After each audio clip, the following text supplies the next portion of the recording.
Thank you, Governor. Thank you so much. Thank you so much. Take a seat, please. This is the greatest speech I've ever heard.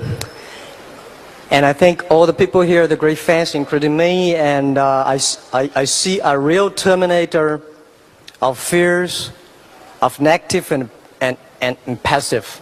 And I really admire. And I think a governor is the great combination of wisdom, courage, and muscles. I have a million of the questions.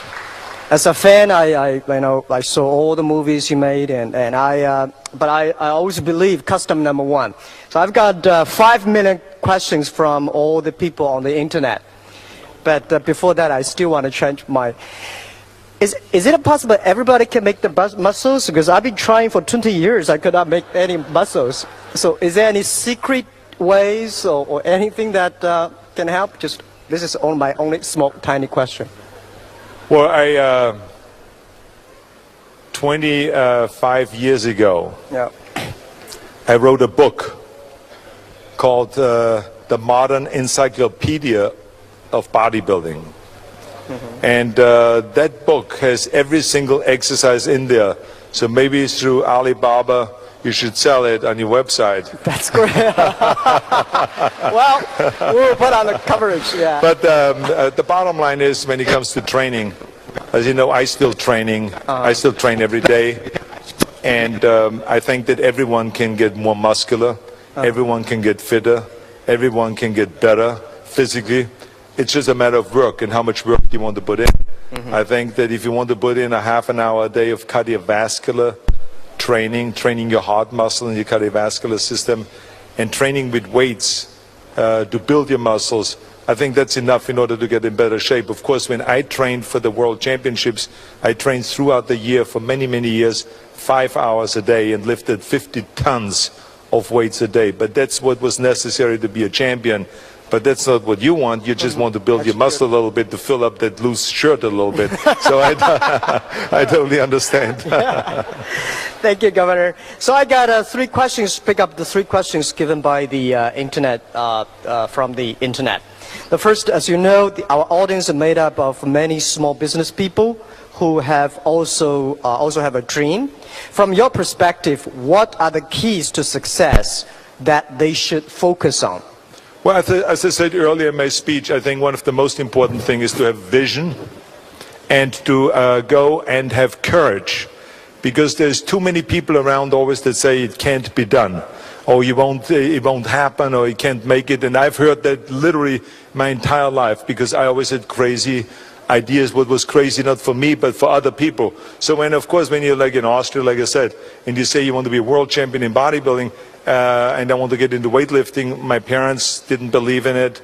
My friends around me thought that it was impossible. I should become a soccer champion and so on, or a ski champion. Those are Austrian sports. But they didn't believe it. But I didn't listen to them saying, no, it can happen.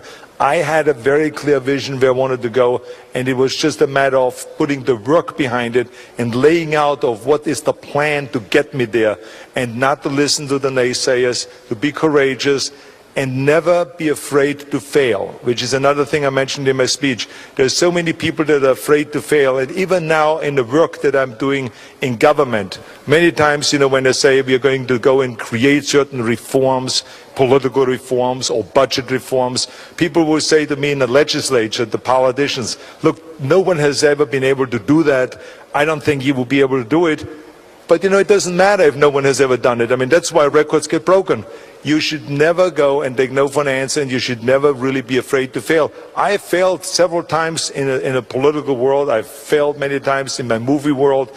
I've failed in bodybuilding. I've lost competitions. But that should never make you shy away from striving towards the top. I mean, you will always know when you fail, then you just get up and do it again. And you fail maybe again, and then you get up and do it again. Just you got to be persistent, and it's always those that can fight through the pain and through the agony. Those are the people that end up then successful. Thank you. Well, we believe instead of studying a person's success and trying just to copy it, it's better to learn from the mistakes he made.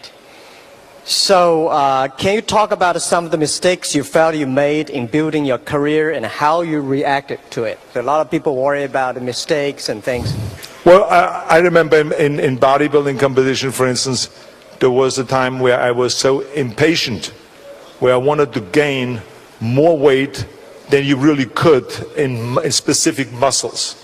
So I gained not only muscles but also fat, and I lost the competition because of that. So I recognized that right away, and then the following year I trained very hard. I trained harder than ever before. I went on a much more strict diet, learned from this mistake, and then I won and never lost again. So this is, I think we learn, if you're very smart, you learn from the mistakes. That's why I always say there's nothing wrong with failing as long as you learn something from that.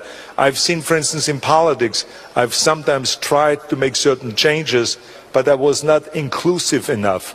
I was not skilled enough in the beginning to bring Democrats and Republicans together. And I failed. And I learned from those failures, got advice from experienced people, and then moved forward and was much more successful after that. So I think that those things happen because you cannot start always being perfect and knowing it all. I think that life is a continuous learning process, and I'm still learning. Every day I'm learning on this job as governor of the state, and it's a wonderful experience that the whole state of California, the whole country, the whole world becomes one great classroom where you learn all the time and improve your skills and improve your policies and everything like that. So there's nothing wrong with failing. You have to learn from that. Thank you, Governor. Well, Governor is the unique example that the transfer from an actor to a great politician and political leaders. So I think as an actor, you make decisions for yourselves, but as a political leader, you make tough decisions for the public. So being chief executive means you sometimes have to make tough decisions. Can you give us, the audience, some of the perspective about the toughest decisions that you have ever made in the past 8 years as the government officer? Well, I think there's many decisions that you make that are very tough. I mean, there's decisions like, for instance, when with capital punishment, we in California, the people have voted on that we have capital punishment so that certain people that create, or commit heinous crimes be put to death. So when you have all of a sudden, when you get a phone call like that at midnight, do you want to pardon this person or do you want to get them off the hook or something like that? These are tough decisions that you have to make. You have to. Also, it's tough when you, for instance, have a financial crisis and you do not have the amount of money that people want you to spend on various different programs. In California, we have in our constitution that you have to balance the books. You have to balance the budget. We in California do not print extra money. We don't have our own printing machine for money. Washington can do that, but not California. So you have to basically live within your means, and you have to call people that are, for instance, leaders in foster care, and have to tell them that, look, we don't have the amount of money that we had last year. We have to make some cuts in those programs. You have to call the education leaders and you have to say, look, we have a limited amount. We have to maybe cut $3-4 billion from education. There's a very tough decisions to make because I love children, I love education, but still that's all the money that you have. Law enforcement calls and says we need to put more cops out on the streets because we have an increase in crime and an increase in gang violence. And you have to tell them we don't have enough money. We have to reduce by 10% the funding for your programs. If it's with prisons and so on. So there's a lot of tough decisions that are being made every day. But, that's the job that I wanted. I had a real need to go and give something back to my state that has given me everything. California is without any doubt the greatest place in the world. I love California. I moved to California. Many people from around the world want to move to California. It's really the land of opportunity. And so for me to work now for 7 years for free for the state and to take on those challenges and make those tough decisions is a great honor for me. I'm honored to be able to do that and represent the people of California. Thank you, Governor. I think I think your answer gives me the courage because we too face big challenges because Taobao has over 300 million users and every decision that we are making is very tough, very difficult. But as you say, and I agree, it's a great honor for us to do this job. It's the job we choose, it's a job I love and I passion. Thank you. And you're doing a great job with that. And I should just tell everyone here that I'm very excited about the fact that Alibaba is also expanding in California. And that's very important for me as governor to hear that you're creating jobs. You've already created 20,000 jobs in California. I know your goal is to bring, to expand and buy more companies in California and in the United States, and that you will create in the future another 100,000 jobs. And I hope that all of those 100,000 jobs don't go all over the United States, but come to California, okay? So that's a promise that I need from you. Thank you. We will keep on investing in California because I think California gives us a lot of inspirations.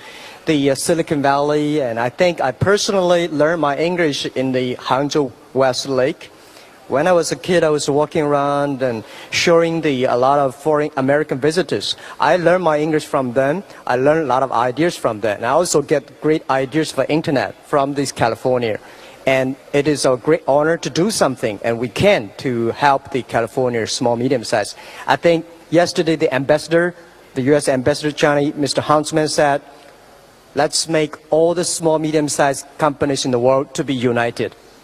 That's absolutely correct. I think it is great, and I think that you, as I said to you, that your concept is so terrific to bring companies together. As I said earlier, with the pencil, of how long it used to take to create the pencil, and how fast it goes today when someone has an idea to connect with with various different companies because of your company, because of Alibaba. So you have been a great visionary, and you have been a great leader. And I think you're a great job creator. When you think about that, you've created thousands and thousands of jobs, and millions, as a matter of fact, millions, as I've said. So that's really fantastic. You're doing not only great work for the company, but also great work for the country of China and also for the world. So congratulations, yes. Thank you, Governor. We'll keep on doing that. As you say, it's our honor. It's our honor. Well, I have a small, tiny question, and then we open 2 questions from the audience. The question on the internet is, do you shop online for Maria and your children? Yes, as a matter of fact, my children are actually much quicker on shopping online. Every night when I come home, they give me a whole list of new printouts from online. Look at these tennis shoes that I just saw that we can buy here. And look at these nice clothes. And Daddy, Mommy's birthday is on November 6th, remember? So here's a lineup of different purses that I saw online and that we can get and so on. So they're very good with that. And so, yes, we shop online and also going to shops. I enjoy still also the traditional way of going out to shops and go shopping. I enjoy that with the whole family, or sometimes with my daughters when we buy girl stuff, or sometimes with my sons when we buy boy stuff. So it's fun to do that. I enjoy that. Thank you. Thank you. Absolutely. Okay, we have got 2 questions from the audience. Anybody would like to have the first questions? 有没有大家问问题? Yeah. Okay, the girl. Hello, I'm Angela from Ningbo. So Jack Ma, nice to meet you. Thank you for the chance and for every year we can see you in Hangzhou. And also the governor, I'm your fans, the very big fans. So I think that today and for all the people, and the most people that coming here is for you. For you. That's right. Okay. And I go to California for some time because my sister is living in Los Angeles. It's a nice, beautiful place. And also I know you are a very big, famous actor in the world. But I don't know why you will give up to become actor and enter to the government to make the service for the California people. I think maybe you will fight in your mind, right? So can you give us a reason and tell us and why you do like that? And also at last, and can I invite you to have a time, if you have time, maybe go to Ningbo. So I think maybe you know Ningbo also is very nice and a very business city. Thank you for the question. Okay, thank you. Thank you. I think that I've answered that question somewhat already earlier. A lot of people have asked me that question. Why would I give up making all the money that I made, the millions of dollars in the movie business, and why would I subject myself to continuous, attacks when you are in a public life like that, and when you work as a politician, you always, every decision you make, 50% is against you and 50% is for you, unlike in the movie business. But the bottom line is, I felt like I have thought enough about myself throughout my whole life, and it was time to go and to think about we rather than me. And there is a change, that happens in your mind when you grow up, where you say, okay, what can I do for other people? And that's why I was so much involved as a national coach for Special Olympics and as an international coach in going around the world promoting Special Olympics. But my urge actually increased, that I wanted to give something back to my community and to my state. And so I just felt that when that recall election happened in 2003, that I should jump into the race. I felt that I could do a better job representing the people of California than what was done by politicians. And so I was kind of an outsider, and I won. And every single day when I go to work and to think about, the kind of work that I can do for the people of California, it makes me feel good, because like I said, so many people have done things for me to be successful. When you're successful, if it's in the movie business or bodybuilding or in business, it's not because just you're doing. There's many, many people that are helping you. And the California people and the American people have been extraordinary.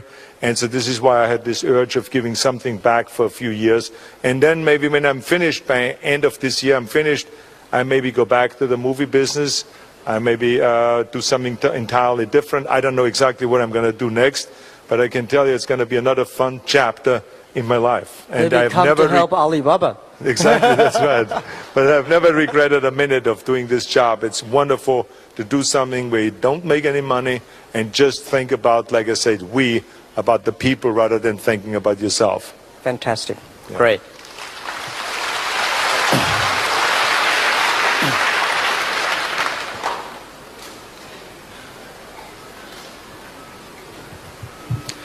Mr. Governor, we know that under your leadership, California was or has been a leading state in the green economy and the green technology in the states. So California has been the leading in the IT and also biotech. From today's situation, what do you think about the competitive advantage for your states? And also, what do you think in this role you can take the advantage to push the world towards what you dreamed? Thank you. First of all, let me say that I promised the people of California when I ran for governor in 2003 that I will make sure that we don't have to choose between one or the other, between the economy and between the environment. I was always a big believer that you can promote both the economy and the environment. And this is why when I came into office, we started creating the Million Solar Roof program to build more solar roofs in California. We started the Hydrogen Highway so that vehicles that are powered by hydrogen fuel can have fueling stations all over the state of California. We created the low carbon fuel standard to lower the intensity of the fuel and less output of greenhouse gases. We passed, for instance, AB 32, which is to reduce the greenhouse gases in California by 25% by the year 2020. We set renewable standards where our total energy, 33% of that has to come from renewable sources, from wind, from solar, geothermal, biomass, and so on and so forth. So there's all kinds of great environmental progress that has been made over the years in California. And because of that, California has truly become the leader in the United States and also in the world. And this is why we feel actually very close to China, because China is very aggressively moving forward with green technology. You've seen that the productions of green technology, of green goods is going up in China. The amount of billions and billions of dollars that are being put by the government into research and development for electric cars, for renewable energy and so on is going up and up. So it is really fantastic. And we have formed great partnerships between California solar companies and Chinese solar companies to work together and produce the solar panels for the whole world. And as a matter of fact, there's California companies right now building some of the biggest solar plants in China. The Chinese delegation comes over to California for the governor's global climate conference, and we work together on climate issues. So China and California have become really good partners when it comes to environmental issues.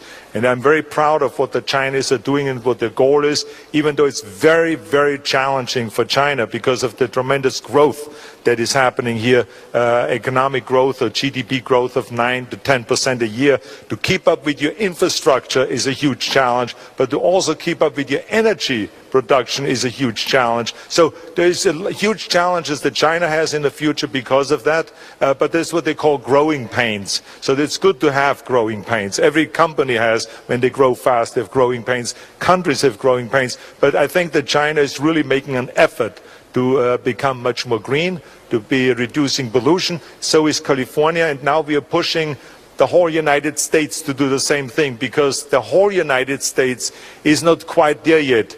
President Obama is there, but Congress isn't there yet. So this is why we have to push Congress now and the other states to be equally as energy efficient and also to be as environmentally conscious as California is or as China is. Thank you.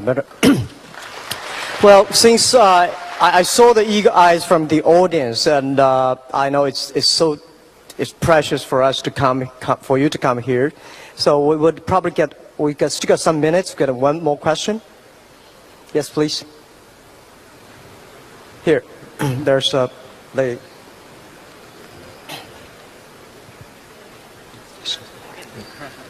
Thank you so much.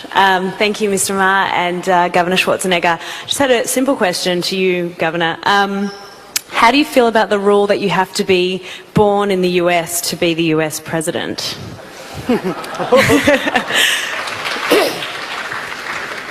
I hate it. Thank you.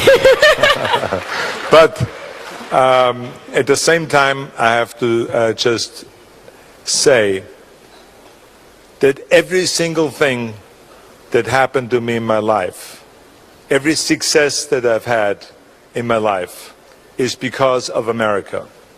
Everything. I could have gone anywhere else in the world. I would not even have had 10% of the success that I had in America. So therefore, because of one single thing that I can't do, I'm not going to complain. Like I said, I hate the law. I don't like it. But I will never complain about it, because I wouldn't be sitting here. I wouldn't have the success that I've had in my life if it wouldn't be for America. So I always say every day, thank God for America, that America gave me that opportunity and this many chances, and gave me my beautiful family, my beautiful children, my wife and everything like this. So I'm the happiest camper. I will not switch with anyone in the world, that I can guarantee you. So thank you for the question. Thank you, Governor, for your time. And now, Jack, before we go, I know that you had a birthday yesterday. Yes. And you celebrated your 24th birthday, right? 28. Okay. So I have a little gift for you here. Oh.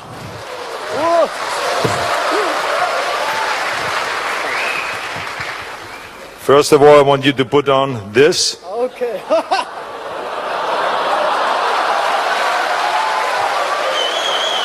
Open it up. Open it up to the slipper. And now we have another little gift here.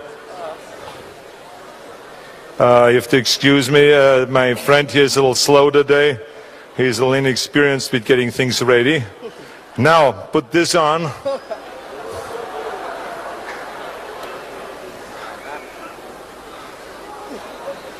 Now this is the Terminator right here, ladies and gentlemen. Jack Ma, Good to see you. Thank you very much for having me here. You're looking cool. So when we do Terminator 5, you're going to be in it, okay? All right, good. Thank you very much. Thank you. Thank you. Thank you all. And I'll be back. Thank you. Thank you very much. Thank you. Thank you.